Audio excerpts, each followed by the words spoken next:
आप सभी भक्तों का भक्ति प्रवाह चैनल में स्वागत है। आइए वैशाख महात्म कथा की दूसरे अध्याय की कथा श्रवण करते हैं।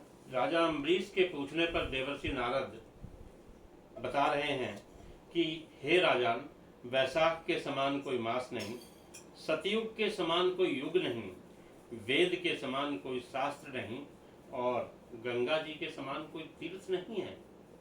जल के समान कोई दान नहीं, खेती के समान कोई धन नहीं और जीवन से बढ़कर कोई लाभ नहीं है।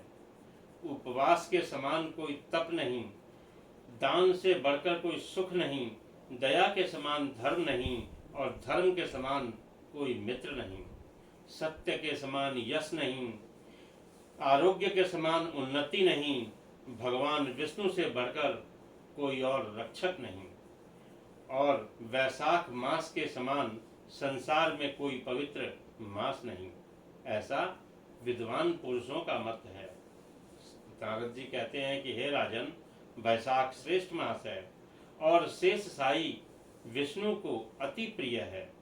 सब दानों से जो पुण्य होता है और सब तीर्थों में जो फल होता है, उसी को मनुष्य वैशाख मास में केवल जल दान करके प्राप्त कर लेता है।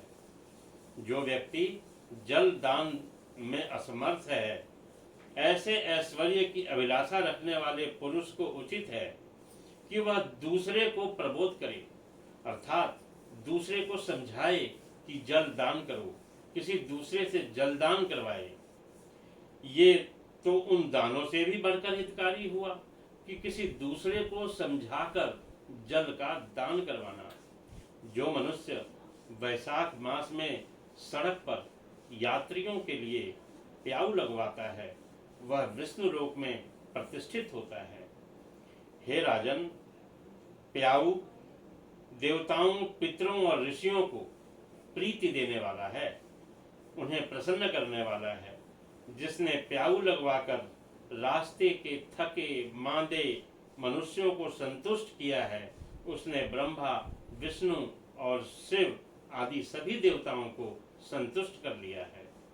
हे राजन, वैशाख मास में जल की इच्छा रखने वाले को जल और छाया की इच्छा रखने वाले को छाता और पंखे की इच्छा रखने वाले को पंखा देना चाहिए। हे राजेंद्र, जो प्यास से पीड़ित महात्मा पुरुषों के लिए शीतल जल की व्यवस्था करता है, वह उतने ही मात्र से 10,000 राजसु यज्ञ का फल पाता है। राजन, धूप और परिश्रम से पीड़ित ब्राह्मण को पंखा डुलाकर हवा करने वाला निष्पाप होकर भगवान का पार्षद हो जाता है।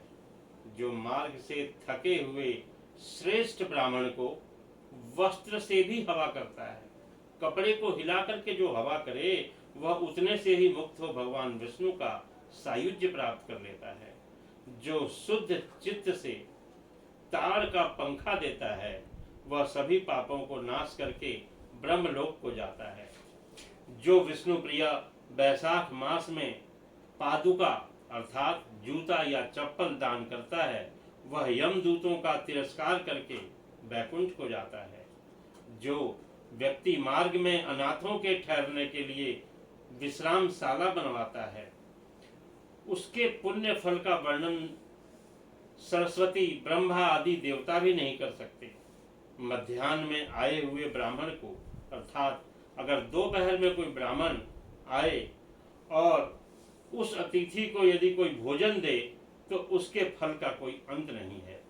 हे राजन, अन्नदान मनुष्यों को तत्काल तृप्त करने वाला है, इसलिए संसार में अन्न के समान कोई दान नहीं।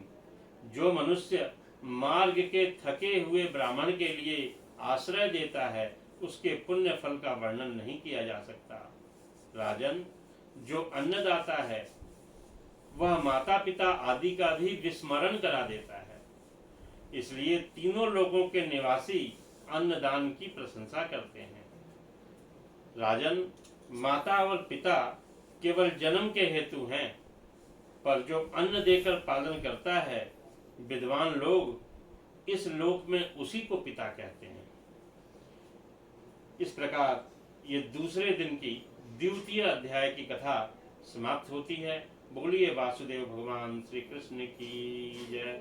श्री कृष्ण गोविंद हरे मुरारे, हे नाथ नारायण वासुदेवा। श्री कृष्ण गोविंद हरे मुरारे, हे नाथ नारायण वासुदेवा।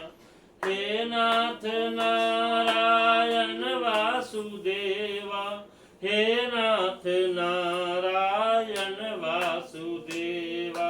श्री कृष्ण गोविंद हरे मुरारे, हे नाथ नारायण वासुदेवा।